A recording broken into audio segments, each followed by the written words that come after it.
Assalamu alaikum wa rahmatullahi ta'ala wa barakatuh. Aujourd'hui, on va traiter quelques exercices sur la projection et la symétrie.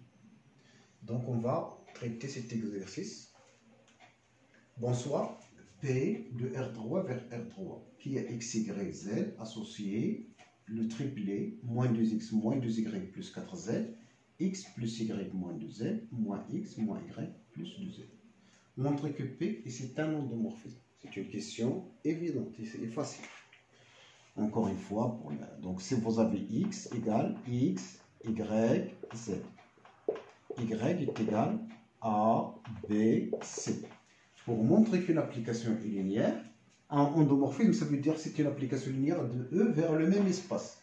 L'espace d'arrivée et de départ sont les mêmes et F est linéaire. Donc P, c'est bien déjà, le départ, c'est la même chose que l'arrivée. Donc, je considère deux éléments de le départ R3 et un scalaire alpha qui appartient à R.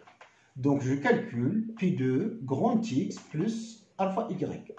Il faut trouver, c'est P de X plus alpha P de Y. Pour cela, donc il faut commencer par à réduire le terme entre parenthèses. Donc, c'est X, Y, Z plus alpha Y. C'est alpha A, alpha B, alpha C. Et ça, c'est P de X plus alpha A, Y plus alpha B, Z plus alpha C. Et ce qu'il faut faire alors, j'applique juste la règle. C'est un triplet qui contient beaucoup de termes. Par exemple, c'est moins 2 fois tout ça. La première composante, moins 2 facteur de Y plus alpha B, plus 4 facteur de Z plus alpha C. Je mets en colonne. Parfois le triplet XY dans des exercices, parfois les enseignants ont l'habitude de poser, au lieu de poser horizontalement le triplet XYZ, on le pose verticalement. Le terme au milieu, c'est la somme plus la somme du 2, c'est-à-dire X plus alpha A plus Y plus alpha B moins 2Z. C'est-à-dire moins 2 fois Z plus alpha C. Et ainsi de suite. Et après, vous séparez, c'est la somme d'un triplet qui contient X, Y, Z plus un triplet qui contient A, B, C. Et vous factorisez par alpha, vous obtiendrez c'est P de X, Y, Z plus alpha P de A, B. Et donc, facilement d'obtenir là, il s'agit d'une application linéaire. Si j'ai déjà fait quelque chose de ce genre avec vous, donc ce n'est pas la peine de tomber dans des calculs. Maintenant, il s'agit de montrer que c'est bien un projecteur. Donc un projecteur, une caractérisation, un rappel. Si vous avez F appartient à L de E, F projecteur, si seulement si, F est un projecteur, si seulement si, F rang F est égal à F. F, on a P. Il appartient à L de R3. Donc, il suffit, il reste à montrer, en appliquant F est un projecteur, si seulement si F rang F égale à l'identité. Donc, il reste à montrer que P rang P égale à P. Donc, je calcule alors P rang P d'un triplet X, Y, Z, soigneusement, égal. L'image du triplet X, Y, Z. C'est l'image, c'est P d'un triplet déjà, moins 2X, moins 2Y plus 4Z, c'est P de Z, de XY, c'est P de XYZ. Et P de XYZ, c'était ça, Px plus Y moins 2Z, c'est une composée, moins X, moins Y, plus 2Z. Donc voilà. Donc P rond P de X, Y, Z, c'est P de triplet P de X, Y, Z, et c'est P de tout ça. Mais l'image d'un élément, encore là, j'aurais à poser les choses d'une manière verticale. La première composante dans cette projection, la première composante, c'est moins 2 fois le premier élément, c'est-à-dire moins 2 fois juste la première composante, moins 2x, moins 2y plus 4z, moins 2 fois le deuxième élément, le triplet, x plus y moins 2z, plus 4 fois le dernier, c'est-à-dire plus 4 facteurs de moins x moins y plus 2z.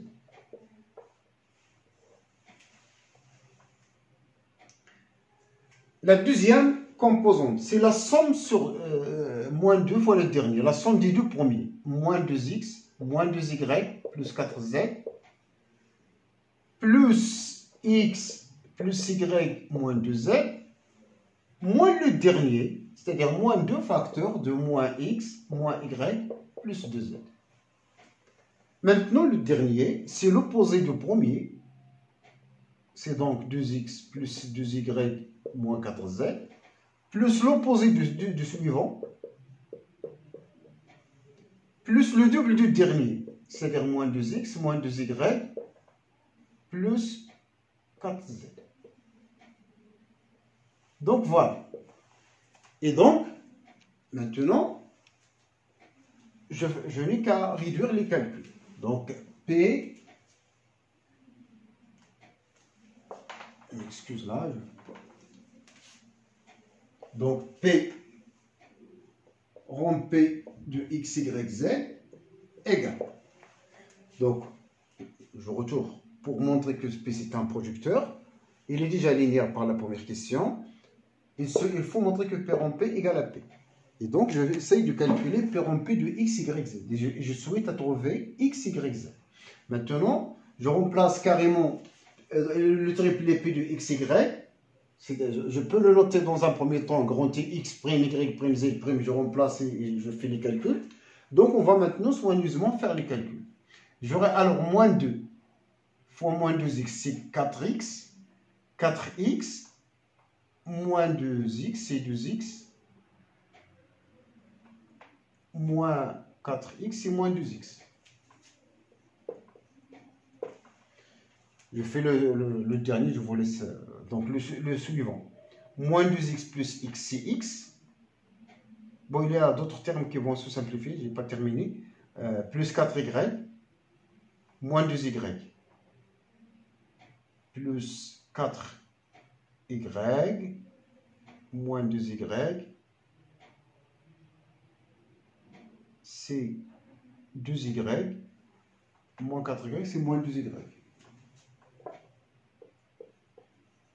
Vous trouvez pour le terme z, moins 8z plus 4z. C'est moins 4z plus 8z. Moins 4z plus 8z, c'est 4z. Et vous trouvez, donc on l'a trouvé, c'est la même. Et c'est avec le même calcul, moins 2z, moins x, moins y plus 2z, qui est égal à p de x, y, z. Donc, P rond P égale à P, et donc c'est un projecteur. Donc voilà, l'idée de l'exercice c'est clair. Et je m'excuse parce que je n'ai pas trop d'espace pour bien éclairer, mais l'idée c'est la même, c'est d'apprendre l'idée. Il faut évaluer P rond P de x et trouver que c'était la même chose que... Donc maintenant je passe à une autre chose. Ici, c'est P' de 1.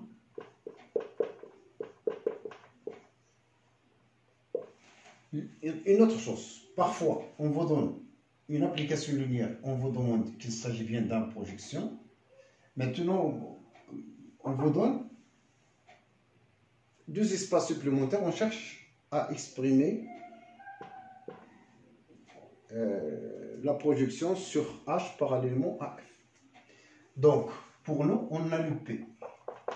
C'est le E, le F.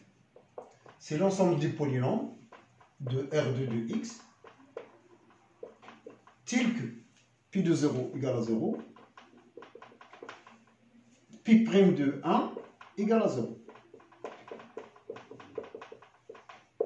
Et l'autre, H, c'est l'ensemble des polynômes qui appartiennent à un E, ce qui est R de X, R2 de X, c'est que l'intégrale de P de X dx égale à 0. Montrons que F plus H ensemble direct est égal à R2 de X. Donc, pour montrer qu'il s'agit bien des espaces supplémentaires, on va montrer deux choses, puisque la dimension de R2 de X est connue.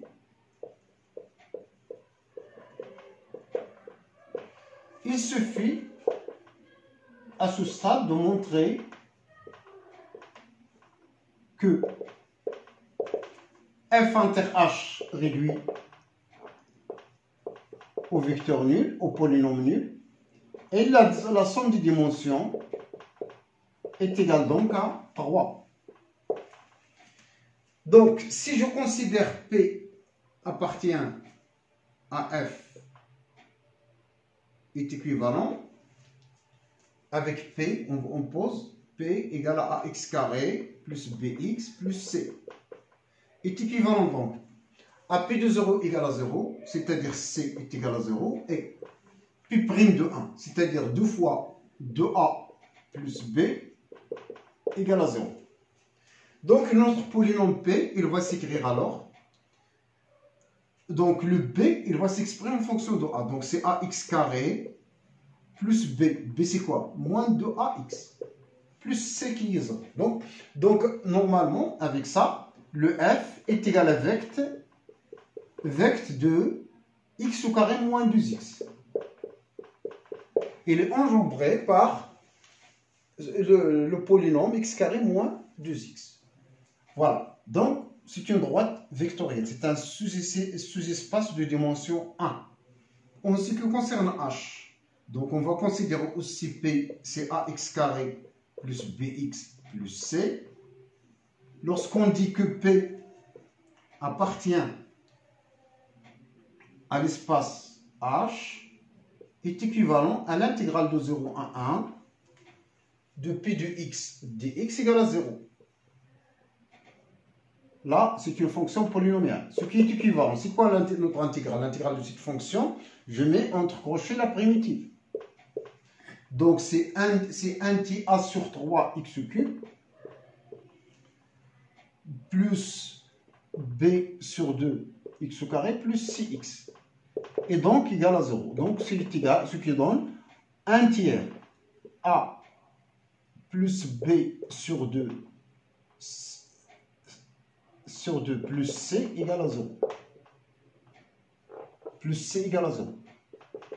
Donc, notre c, est égal donc à moins a sur 3 moins b sur 2. Et donc, on trouve que notre polynôme, il dépend uniquement de deux constantes. Donc, notre polynôme P, donc P appartient à H, équivaut donc à P s'écrit AX carré plus BX moins A sur 3 moins B sur 2. Donc, il y a quelque chose qui dépend de B. Donc, H, donc c'est AX carré moins 1 tiers plus B x moins 1 demi. Donc, on peut prendre alors h égale à vect de deux polynômes. Je peux multiplier ici par 3. Il n'y a pas de problème. Et 2x moins 1. Donc, notre polynôme h et notre sous-espace h est engendré par deux vecteurs. Il est clair qu'ils ne sont pas collinéaires puisqu'ils sont de degrés différents. Toute famille qui contient des polynômes non nuls 2 à 2 de degrés 2 à 2 différents, distincts, est une famille libre de polynômes. Toute famille qui contient des polynômes non nuls dont les degrés sont tous 2 à 2 distincts est une famille libre. Donc là, c'est libre. C'est facile en prenant les coefficients dominants, etc. On annule les combinaisons. On peut aussi le faire par récurrence si vous voulez. Il y a beaucoup de méthodes de montrer ce résultat. Maintenant, donc, soit un polynôme P qui appartient donc à P inter H. Déjà, la somme des dimensions, c'est réalisé. Donc, notre polynôme, lorsqu'on le pose, c'est ax carré plus bx plus c. Ou bien, je peux même mettre que P est égal à un certain lambda fois la base de polynôme, lambda fois x carré moins 2x. Et en même temps, P, il va s'écrire alpha fois 3x carré moins 1 plus bêta facteur de 2x moins 1. En égalisant donc l'égalité de deux polynômes, donc le coefficient de x carré ici c'est lambda, il est égal au coefficient de x carré de ce côté c'est 3 alpha. Le coefficient de x c'est moins 2 lambda est égal au coefficient de bêta de x. Et le coefficient constant, il est nul dans le premier polynôme, mais dans le deuxième, il vaut moins alpha, moins bêta. Et donc, alpha est l'opposé de bêta. Donc, vous trouvez que alpha égale à moins bêta, déjà. Et donc, on trouve lambda égale à 3 alpha, et moins 2 lambda est égal à moins 2 alpha. Donc, on trouve alors, si on multiplie par moins 2, moins 6 alpha égale à moins 2 alpha, ça veut dire que alpha est nul. Et bêta est nul. Et par suite, lambda est également nul. Donc, il s'agit bien d'une intersection qui réduit au polynôme nul. Et donc, P et H sont supplémentaires. Donc effectivement, R2 de X est égal à F plus H. Maintenant, je traite la projection sur H parallèlement à F. Mais j'aurai besoin des bases.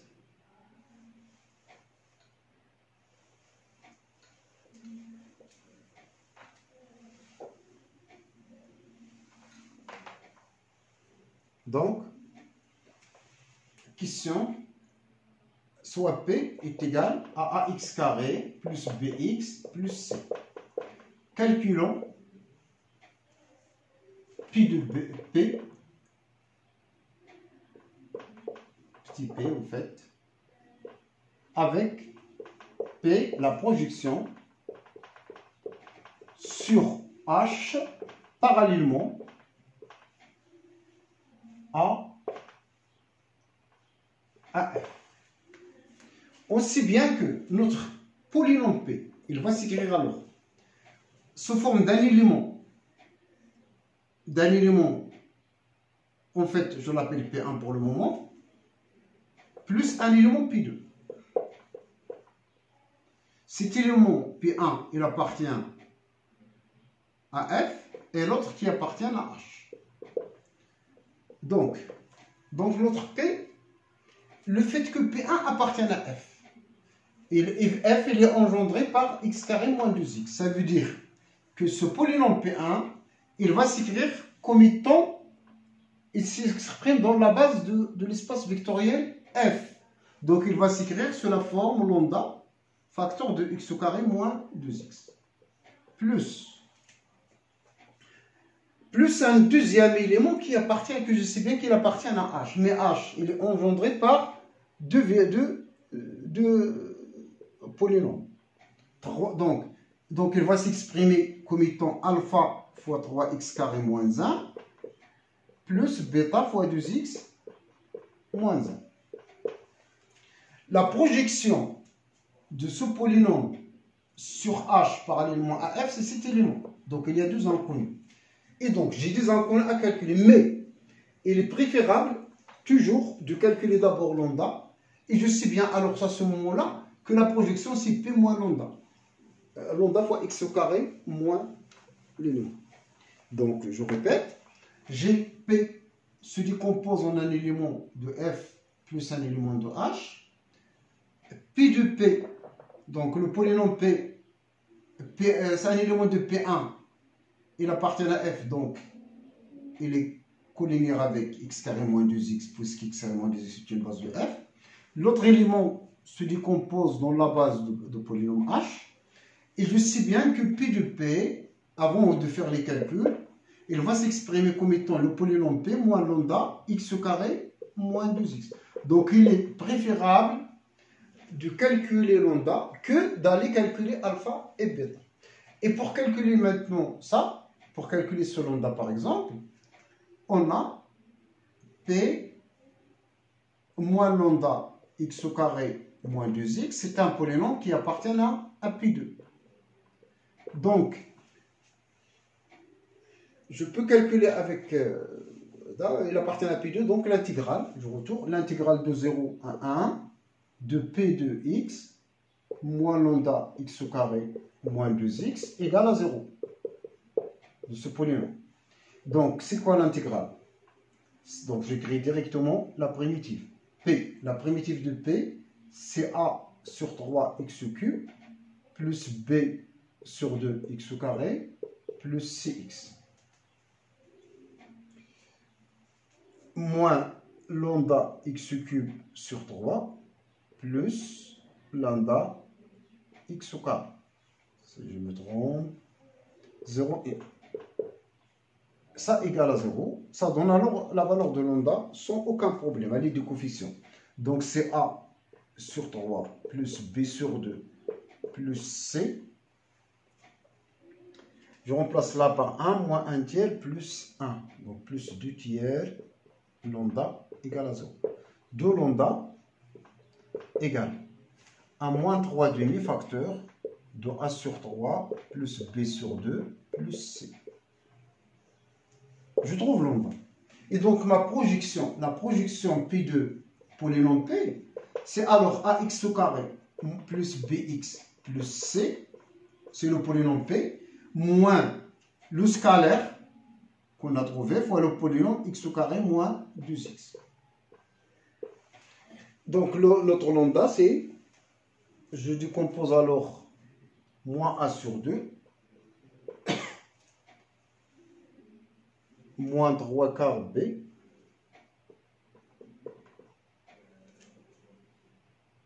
moins 3 demi c. Donc pi de p, bref, il se décompose dans la base commune. Donc on va par exemple identifier le coefficient. Donc j'ai a plus a sur 2. A plus a sur 2, c'est 3 demi a. Plus 3 quarts B, plus 3 quarts C, 3 demi C, le taux, ça c'est x carré. Donc le coefficient de x carré, c'est clair. Pour le coefficient de x, plus le coefficient de x, B, j'ajoute B, donc j'ai alors moins 3 quarts B fois moins 2, c'est moins 3 demi. Moins 3 demi plus 1. Donc, je répète, donc le coefficient ici de x, c'est b. Je vais là, moins 3 demi, 3 quarts b, c'est moins 3 demi b. Donc, 2 demi, donc c'est moins 1 demi b. Et le coefficient de a, je dois multiplier moins a sur 2 fois moins 2, c'est moins a. C avec un signe, donc 3 demi, plus 3 demi c moins, donc c'est moins 3c, x au carré. Voilà, c'est donc, voilà pour le... S'il y a une constante, il y a une constante plus c. Voici la projection de polynôme P sur H. Donc voilà pour le, donc l'idée. L'idée c'est la suivante. Si vous voulez calculer, vous avez FE égale à F1 plus F2, c'est une courbe, et vous avez P, la projection sur F1 parallèlement à F2. Pour calculer P de X, j'écris X comme étant un élément X1 plus X2.